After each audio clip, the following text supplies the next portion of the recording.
PM Modi ने मुस्लिमों के धार्मिक नेता और ग्रैंड मुफ्ती शेख अबू बकर अहमद से मुलाकात की। दोनों के बीच सामाजिक सद्भाव, भाईचारे और शिक्षा सुधार जैसे मुद्दों पर चर्चा हुई।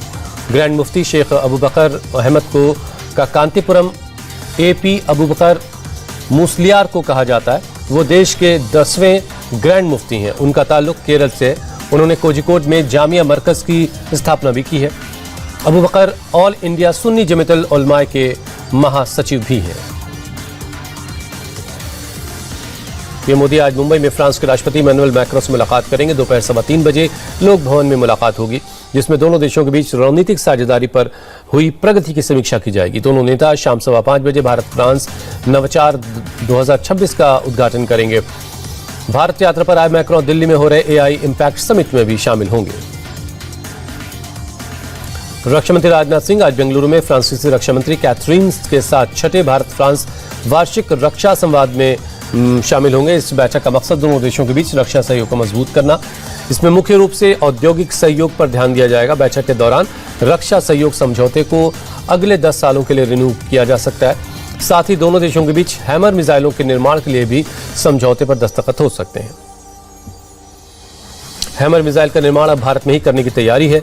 इसके लिए भारत इलेक्ट्रॉनिक्स और सफरान ने मिलकर संयुक्त कंपनी बनाई है। ये मिसाइल राफेल और तेजस विमानों में लगेगी। हैमर मिसाइल की हमले की रेंज मोटे तौर पर 60 से 70 किलोमीटर है। इसे पहाड़ी क्षेत्रों में दुश्मन के ठिकानों को बर्बाद करने के लिए बहुत प्रभावशाली माना जाता है। दुश्मन के बहुत ही मजबूत सुरक्षा वाले बंकरों को ये तबाह कर सकती है। अमेरिका द्वारा बैन किए गए ईरानी तेल टैंकरों पर भारत ने बड़ी कार्रवाई की। भारत ने ईरान से जुड़े 3 संदिग्ध तेल टैंकरों को जब्त कर लिया।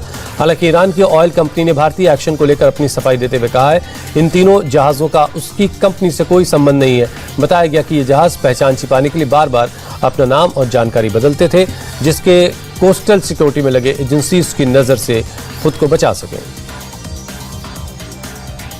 महाराष्ट्र की डिप्टी सीएम सुनेत्रा पवार 26 फरवरी को एनसीपी अजित गुट की राष्ट्रीय अध्यक्ष बनेंगी। एनसीपी अजित गुट के राष्ट्रीय अध्यक्ष के चुनाव के लिए बुलाई गई राष्ट्रीय कार्यकारिणी की बैठक में सुनेत्रा के नाम पर सहमति बनी। पार्टी के वरिष्ठ नेता प्रफुल्ल पटेल के मुताबिक सुनेत्रा पवार इस पद के लिए एकमात्र उम्मीदवार हैं और फिलहाल पार्टी की प्राथमिकता संगठन को मजबूत करने की है। कांग्रेस नेता मणिशंकर अय्यर ने राहुल गांधी को लेकर बड़ा बयान दिया। उन्होंने कहा कि मैं गांधीवादी हूं, नेहरूवादी हूं, राजीववादी हूं, लेकिन राहुलवादी नहीं हूं। दरअसल मणिशंकर अय्यर के केरल में तीसरी बार लेफ्ट की सरकार बनने के बयान पर कांग्रेस महासचिव केसी वेणुगोपाल और पवन खेड़ा ने उन्हें बाहरी बताया था, जिसके बाद मणिशंकर अय्यर ने खुद को कांग्रेस का मेंबर बताते हुए सीधे राहुल गांधी पर हमला बोला।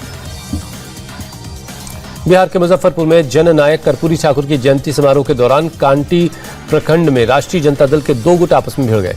कार्यक्रम में आरजेडी नेता इजराइल मंसूरी और आरजेडी नेता हैदर आजाद के समर्थकों के बीच जमकर बहस हो गई। दोनों नेताओं ने भी एक दूसरे पर गंभीर आरोप लगाए। इस समारोह में बिहार सरकार के पूर्व मंत्री इस्राइल मंसूरी मुख्य वक्ता थे। कार्यक्रम के दौरान जैसे ही हैदर आजाद पहुंचे, वहां माहौल तनावपूर्ण हो गया। जम्मू कश्मीर के आरसपुरा में बाल सुधार गृह से 3 कैदी फरार हो गए। फरार होने वाले कैदियों में 2 पाकिस्तानी हैं। कैदियों ने फरार होने के दौरान पुलिस वालों पर फायरिंग किया, जिसमें 2 पुलिस वाले गंभीर रूप से घायल हो गए। फिलहाल पुलिस फरार कैदियों की तलाश कर रही है। जम्मू कश्मीर में हवाला के एक बड़े रैकेट का भंडाफोड़ हुआ। गैर कानूनी पैसों की लॉन्ड्रिंग में इस्तेमाल किए जा रहे 8000 म्यूल अकाउंट फ्रीज कर दिए गए। पुलिस के मुताबिक इन खातों में आने वाला पैसा अलगाववादी या देश विरोधी कामों में मदद करता होगा। बढ़ते खतरे को देखते हुए सेंट्रल और यूटी सिक्योरिटी एजेंसीज और दूसरी एनफोर्समेंट बॉडीज इन अकाउंट्स को बढ़ने से रोकने के लिए बैंक के साथ बातचीत कर रही हैं। दिल्ली के द्वारका एक्सीडेंट में बेटे को खोने वाली मां इना ने आरोपी की जमानत पर सवाल उठाया। साहिल की मां इना का कहना है कि एफआईआर में आरोपी की उम्र 19 साल लिखी गई थी, फिर वो नाबालिग कैसे हो गया। इसके साथ ही इना ने दावा किया कि स्कॉर्पियो गाड़ी पर ओवर स्पीडिंग के कई चालान हैं। वहीं दूसरी तरफ दिल्ली पुलिस का कहना है कि जांच में आरोपी नाबालिग पाया गया। घटना के वक्त उसकी उम्र 17 साल थी। आपको बता दें कि 3 फरवरी को स्कॉर्पियो की टक्कर से 23 साल के साहिल की जान गई थी। रील बनाने का जुनून लोगों पर इस कदर हावी है कि वो किसी भी हद तक जा सकते हैं। कई बार तो लोग जान की बाजी भी लगा देते हैं। ऐसा ही कुछ हुआ दिल्ली के नजफगढ़ में, जहां पर एक लड़की की रील बनाना भारी पड़ गया। दरअसल लड़की वीडियो बना रही थी, तभी वो अचानक नाले में गिर गई। हालांकि राहत की बात यह रही कि मौके पर मौजूद पुलिस वालों ने तुरंत लड़की को रेस्क्यू कर लिया। हरियाणा के रोहतक में एक बार फिर से गैंग वॉर देखने को मिला। दिल्ली बाईपास पर बाइक सवार बदमाशों ने एक युवक को गोली मारकर हत्या कर दी। मृतक की पहचान बदमाश दिनेश गोगा के तौर पर हुई है। बदमाशों ने 28 से 30 राउंड फायर किए और फरार हो गए। हत्या की जिम्मेदारी भाऊ गैंग ने ली है। पोस्ट करने वाले गैंगस्टर सनी रिटोलिया और हिमांशु भाऊ हैं। पुलिस सीसीटीवी के आधार पर अब बदमाशों की तलाश करने में लगी है। यूपी के लखनऊ के केजीएमयू में मजार का विवाद और बढ़ गया है।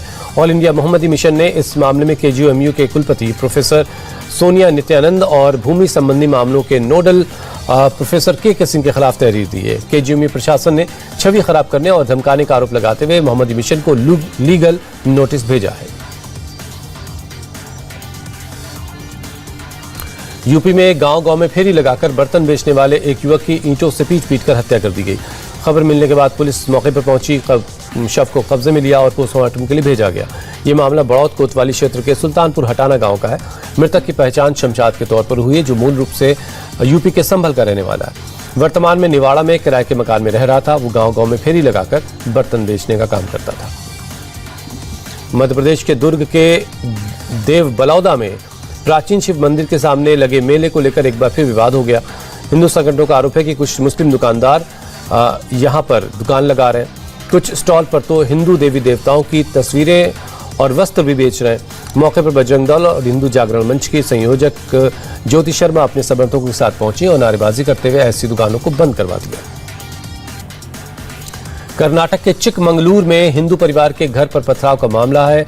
पथराव में घायल 2 लोगों को अस्पताल में भर्ती करवाया गया। पीड़ित परिवार ने कुछ लोगों पर पथराव का आरोप लगाया, जिसके बाद इलाके में माहौल तनावपूर्ण है।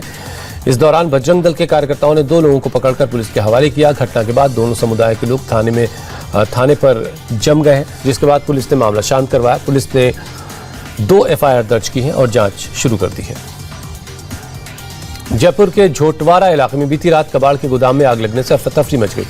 मौके पर धू-धू करके लपटें उठने लगी। स्थानीय लोगों की खबर के बाद दमकल की गाड़ियां मौके पर पहुंची और कड़ी मशक्कत के बाद आग पर काबू पाया गया। हादसे में किस तरह की जनहानि खबर नहीं है, लेकिन बड़े पैमाने पर नुकसान की खबर है। देश में महंगाई के मोर्चे पर एक बार फिर से चिंता बढ़ाने वाली खबर आई है। कॉमर्स और इंडस्ट्री मिनिस्ट्री की ओर से जारी किए गए डेटा के मुताबिक जनवरी में थोक महंगाई बढ़कर 1.81% पर पहुंच गई। इससे पहले दिसंबर में थोक महंगाई 0.83% पर थी। ये 10 महीनों में सबसे ज्यादा है। मार्च 2025 में थोक महंगाई 2.05% पर थी। आंकड़ों के मुताबिक रोजाना की जरूरत वाले सामानों की महंगाई 0.21% से बढ़कर 2.21% हो गई है। भारत दुनिया में सबसे ज्यादा छुट्टियों वाला देश है। 2026 में छुट्टियों को लेकर जारी कैलेंडर में भारत टॉप पर है। दुनिया भर के देश अपनी संस्कृति, धर्म और काम के बीच संतुलन बनाकर छुट्टियों का ऐलान करते हैं। भारत अपनी धार्मिक सांस्कृतिक विविधता की वजह से 42 सार्वजनिक छुट्टियों के साथ पहले स्थान पर काबिज है, जबकि दुनिया भर के देशों की औसत छुट्टियां 13 हैं। प्यू रिसर्च सेंटर ने जारी किया है ये छुट्टियों वाला इंडेक्स। सीबीएसई के 10वीं और 12वीं बोर्ड एग्जाम आज से शुरू हो गए हैं। दोनों परीक्षाओं में 43 लाख से ज्यादा छात्र एग्जाम दे रहे हैं। इस बार कई नियमों में बदलाव किया गया। 10वीं के छात्रों को 2 बार बोर्ड परीक्षा देने का मौका दिया जा रहा है। वहीं बिहार बोर्ड मैट्रिक परीक्षा भी आज से शुरू हो गई है। एग्जाम में 15 लाख से ज्यादा छात्र शामिल हो रहे हैं। कड़ी सुरक्षा व्यवस्था के बीच 1699 सेंटर्स पर 2 शिफ्ट में एग्जाम हो रहा है। T20 वर्ल्ड कप में श्रीलंका ने ऑस्ट्रेलिया को 8 विकेट से हरा दिया। ऑस्ट्रेलिया ने पहले खेलते हुए श्रीलंका को 182 रनों का लक्ष्य दिया था। श्रीलंका की टीम ने 18वें ओवर में ही 2 विकेट खोकर मैच जीत लिया। श्रीलंका की तरफ से पथुम निसंका ने इस T20 वर्ल्ड कप का पहला शतक लगाया। निसंका ने 52 गेंदों में 100 रनों की नाबाद पारी खेली, तो वहीं कुशल मेंडिस ने 51 रन बनाए। ऑस्ट्रेलिया की तरफ से ट्रेविस हेड ने 56 और मिशेल मार्श ने 54 रनों का योगदान दिया था। निसंका को शानदार शतक की पारी के लिए प्लेयर ऑफ द मैच का अवार्ड दिया गया। T20 वर्ल्ड कप में इंग्लैंड ने दर्ज की तीसरी जीत। इटली पर जीत के साथ ही इंग्लैंड ने सुपर 8 के लिए क्वालिफाई कर लिया है। इंग्लैंड ने पहले खेलते हुए 203 रनों का टारगेट दिया। लक्ष्य का पीछा करने उतरी इटली की टीम 20 ओवर में 178 रन बनाकर ऑल आउट हो गई। इंग्लैंड की तरफ से विल जैक्स ने 53 रनों की पारी खेली। बैंटर ने 30 और फिलिप सॉल्ट ने 28 रन बनाए। इटली की पारी में बने मैनेटी ने 60 और स्टुअर्ट ने 45 रन जोड़े। इंग्लैंड के सैम करेन और ओवरटन को 3-3 विकेट मिला। विल जैक्स बने player of the match. T20 world cup में अफगानिस्तान के 3 मैचों में पहली जीत मिली है। अफगानिस्तान को यूएई ने 161 रनों का लक्ष्य दिया था। अफगानिस्तान की टीम ने आखिरी ओवर में 5 विकेट खोकर जीत हासिल कर ली। अफगानिस्तान के इब्राहिम ज़ारदान ने 53 रन और अजमतुल्ला उमर जई ने 40 रनों की पारी के लिए टॉस जीतकर अफगानिस्तान ने यूएई को बल्लेबाजी का न्योता दिया। यूएई की टीम ने 160 रन बनाए। यूएई की तरफ से शोएब खान ने 68 रन की पारी खेली। शराफू ने 40 रन बनाए। अफगानिस्तान के उमर जई बने प्लेयर ऑफ द मैच।